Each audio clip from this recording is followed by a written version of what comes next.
अहिल्यानगरच्या जामखेड शहरातील तपनेश्वर भागात राहणाऱ्या कला केंद्रात नृत्यांगना म्हणून काम करणारी दीपाली पाटील हिने आत्महत्या केली आहे। खर्डा रोडवरील साई लॉजमध्ये तिने गळफास घेऊन आत्महत्या केल्याने सर्वत्र खळबळ माजली आहे। दीपालीच्या आत्महत्येचे कारण अद्याप स्पष्ट झालेले नाही। पोलीस या प्रकरणी चौकशी करत आहेत। दीपाली ही मूळची कल्याण येथील रहिवासी आहे। ती काही मैत्रिणींसोबत तपनेश्वर भागात राहत होती। सकाळी बाजारात जाऊन येते असे सांगून ती बाहेर पडली होती, परंतु काही तास उलटून गेल्यावरही ती परत न आल्याने मैत्रिणींनी शोधाशोध करायला सुरुवात केली। दीपाली ज्या रिक्षाने लॉजवर गेली होती त्या रिक्षा चालकाची चौकशी केली।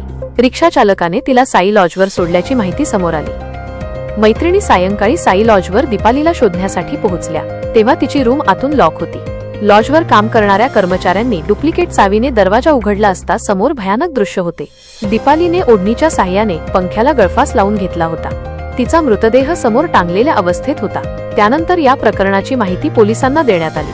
पोलीस सध्या तपास करत असून दीपालीने एवढे टोकाचे पाऊल का उचलले याचा शोध घेत आहेत। रोहित पवार यांनी एक सोशल मीडिया अकाउंटवर पोस्ट करत जामखेडमधील अवैध धंदे आणि गुन्हेगारी याबाबत कायमच आवाज उठवतोय, परंतु या धंद्यांना कुणाचा आश्रय मिळतो हे आता लपून राहिलं नाही।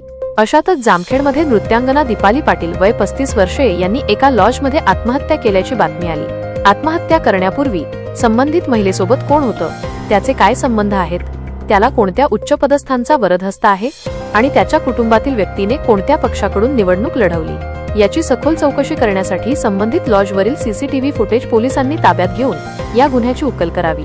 यातून अनेकांचे काळे चेहरे उघड झाल्याशिवाय राहणार नाहीत। संबंधित महिलेला न्याय मिळवून देण्यासाठी हे प्रकरण दडपण्याचा कुणी प्रयत्न केला तर तो आम्ही यशस्वी होऊ देणार नाही असे म्हटले आहे।